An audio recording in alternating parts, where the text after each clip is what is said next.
최근에 파묘라는 영화가 1000만 관객을 넘었더라고요. 근데 파묘라는 말, 이 문자 그대로 보면 무덤에서 파내는 게 파묘죠. 한 집안에 좋지 않은 일이 일어납니다. 무당을 불렀더니 묘바람이 불어서 그래 라고 이제 처방을 내려줘요. 그래서 조상묘를 이장해야 된다고 하며 이장하기 위한 파묘를 진행하면 이제 본격적인 스토리가 진행이 돼요. 유해진이 최민식에게 물어요. 여기 명당 맞아요? 이렇게 묻는 거죠. 최민식이 말해요. 여기는 절대 사람이 누워있을 자리가 아니다. 그러니까 음택, 좋지 않은 땅이라는 거예요. 파묘하고 나서 나오지 말아야 할 험한 것이 나와 불었어, 이렇게 하는 거죠. 나오지 말아야 할 험한 것이 전라도 나와 불었어. 예수님의 부활이란, 제가 이걸 보다가 이런 생각이 들더라고요. 그 무덤이라는 것은 절대 예수님이 누워있을 자리가 아니었고, 예수님을 죽이려 했던 사탄의 세력에게 부활, 예수님에 대한 하나님의 파묘가 일어난 후에 나오지 말아야 할 것, 무덤도 가둬둘 수 없었던 빛이 세상에 나온 것이죠. 나오지 말아야 할 빛이 세상에 나온 것이 바로 부활주일입니다. 그렇다면 우리도 마찬가지죠. 무덤 같은 이 세상 살며 내 마음과 감정이 무덤에 봉해져 있을 때가 있지만, 그 무덤은 절대로 우리가 누워있을 자리가 아니라는 것이죠. 예수님을 파묘하셨던 하나님이 나를 일으키실 것이란 소망을 간직한 채 사는 것,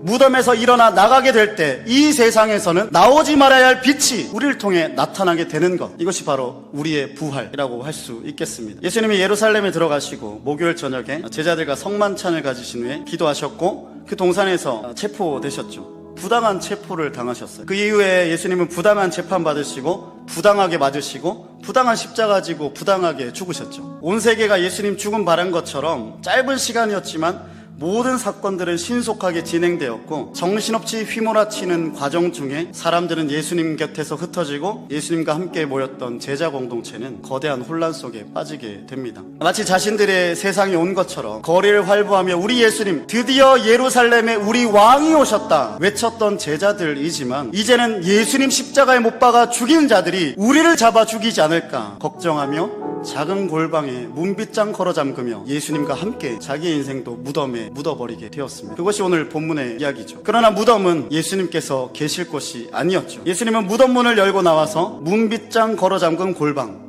오늘 본문 제자들의 무덤 안으로 예수님이 찾아오셨습니다. 놀라운 일이 벌어진 거죠. 그런데 이런 놀라운 일도 그렇게 막 대단하게 빵빠레가 울리든지 천사들의 나팔 소리와 함께 오시지 않았어요. 이 위대한 부활이라는 것이 오히려 수줍은 듯이 제자들의 무덤 속으로 점여들듯이 들어온 것이죠. 여러분, 우리의 인생의 부활도 그래요. 놀라운 일이 벌어질 것 같지만 엄청난 것, 장엄한 것처럼 우리 인생의 부활은 찾아오지 않죠. 아이러니하게도 수줍고 작게 우리 인생에 스며들듯이 부활은 찾아왔죠. 그래서 나는 알지 못하지만 부활은 이미 내 속에 점여들어 있는 것이죠. 찾아온 부활은 수줍게 찾아오지만, 그러나 그 부활이 가지는 파장은 수줍지 않은 것이었습니다. 용맹했고 담대했습니다. 그 파장은 무덤 속에 있던 제자들을 파묘하였고, 그 파급력은 온 세상을, 로마를 정복하는 힘이 되었던 것이죠.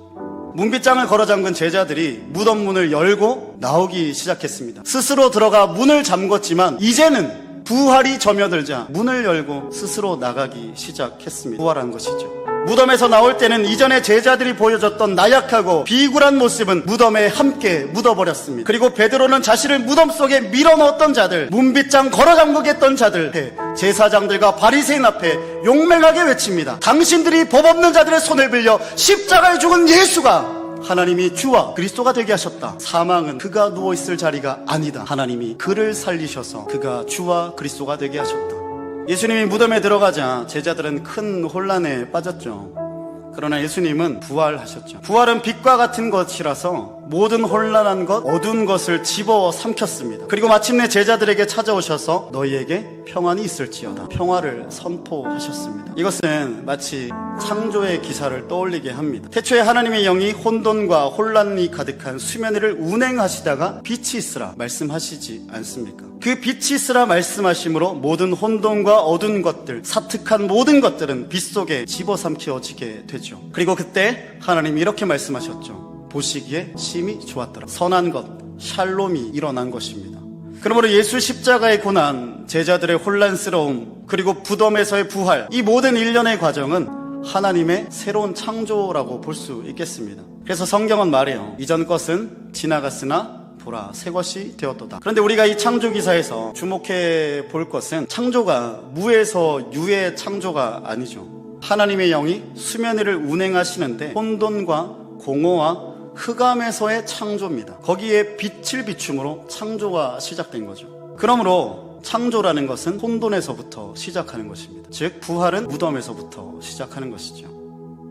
그러므로 혼돈은 창조의 전조라고 할 수 있어요. 예수님의 죽음과 부활이 일련의 새 창조라면 그 중심에 놓인 무덤은 무엇이겠습니까? 무덤은 새 창조의 전조라는 것이에요. 그러므로 모든 것이 혼란스러웠던 예수님의 고난, 제자들의 흩어짐, 모든 것이 끝이 난 가능성의 소멸, 빛이 부재한 무덤은 사실은 절망과 끝이 아니라 영원한 빛을 잉태한 수태의 공간이었던 것이죠.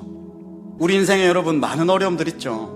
양말 벗고 편히 늘어질 수 없는 불편한 가정이나 애쓰고 땀 흘려 벌어야만 겨우 살아갈 수 있는 하루살이 인생이나 너무나 적막해서 너무 조용하면 이명 나오잖아요. 그런 자취방이나 실패와 또 실패, 앞으로 내가 할 수 있는 것이 있을까?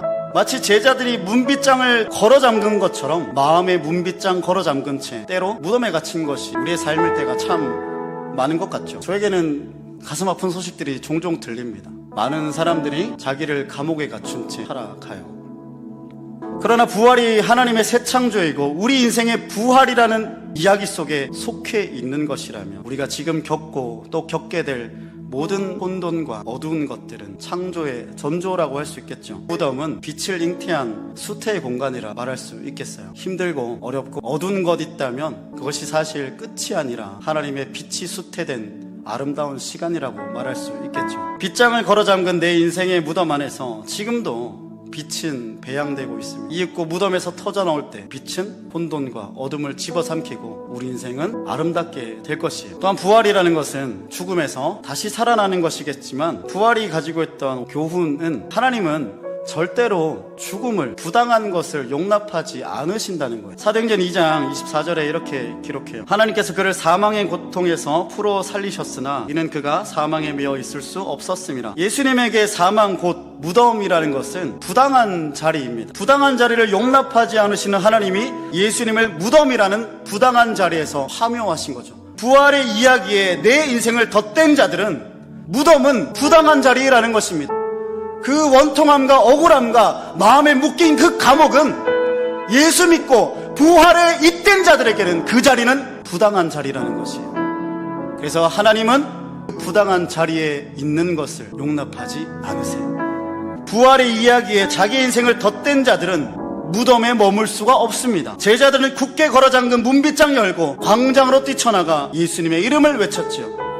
그러므로 부당한 문빗장을 열고 뛰쳐나감, 이것이 바로 부활의 힘이라 할 수 있겠습니다. 그러므로 무덤에 갇힌 제자들을 찾아가서 그러하셨던 것처럼 예수님이 우리의 무덤에도 찾아오셔서 말씀하시죠. 얘들아, 너희에게 평안이 있을지어다. 무덤에 갇힌 자들아, 안심해라. 너는 결코 거기에 누워있을 사람이 아니야. 우리는 부활의 열매들입니다. 그러므로 하나님은 우리가 있는 무덤, 내 마음의 질병과 죄와 중독과 세상의 모든 부당함과 모든 외로움과 적막의 무덤이라는 그 부당한 자리에 우리가 있는 것을 자기 스스로 용납하지 않으신다는 거죠. 그러므로 자기 인생을 부활에 덧씌워 놓은 사람들은 반드시 그 모든 부당한 무덤에서 문빗장을 열고 뛰쳐나가게 된 그날이 온다는 것이에요. 뛰쳐나가 하나님의 세계를 보는 날, 생명이 가득한 그 세계를 보기는 날이 오게 된다는 것이에요. 그래서 우리는 살아날 것입니다. 2000년 전은 예수님 무덤 안에 계셨죠. 그리고 제자들도 있었습니다. 지금 2000년이 지난 우리들도 그렇죠.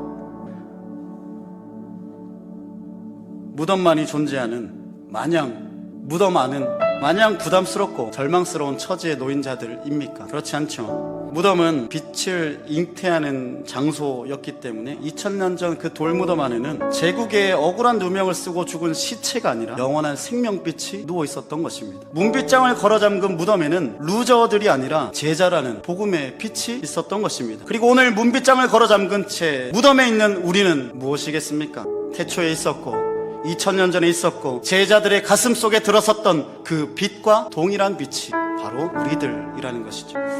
그래서 성경은 이렇게 말해요. 너희가 전에는 어둠이더니 이제는 주 안에서 빛이라. 주 안에서 너희는 세상의 빛이다.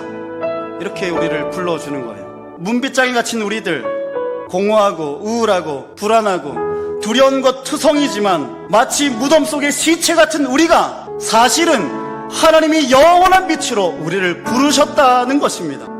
그래서 예수님 오늘 본문에서 제자들을 찾아오셔서 시체같이 누워있는 제자들 찾아오셔서 말씀하셨습니다. 책망하거나 실망하지 않으시고 여전히 그를 제자로 보시며 말씀하셨어요. 아버지께서 나를 보내셨으니 나도 너희들을 보낸다. 여전히 그들을, 루저들을 세상의 빛이라 제자라 보셨던 것이죠. 뭉빗장을 열고 나가게 하는 것이 부활이라면 부활을 믿는 사람들은 더 이상 무덤에 갇혀 있을 수가 없습니다. 하나님은 부당한 자리를, 그 무덤 자리를 용납하지 않으시기 때문이요. 네가 있는 곳, 그곳은 네가 누워있을 자리가 아니야. 왜냐? 너는 부활에 있던 인생이기 때문이야. 등불을 말 아래 두지 않고 등경 위에 두나니 너희는 무덤에 갇혀 있을 사람이 아니라 세상에 뛰쳐나가 세상의 등경 위에 높이 서서 세상의 빛을 비춰줄 빛의 자녀라. 우리를 이렇게 부르시는 것이죠. 그러므로 무덤에서 뛰쳐나온 예수, 그 예수를 따라 무덤에서 뛰쳐나온 사람은 그리스도의 몸이 되어 살기를 원하게 됩니다. 주님께서는 당신이 이 땅에 오신 이유를 이렇게 말씀하셨죠. 나는 양들로 생명을 얻게 하고 더욱 풍성히 얻게 하기 위함이다. 예수님은 무덤에 있는 모든 죽은 것들에 대해 생명 주시기 위해 내가 왔다라고 말씀하셨어요.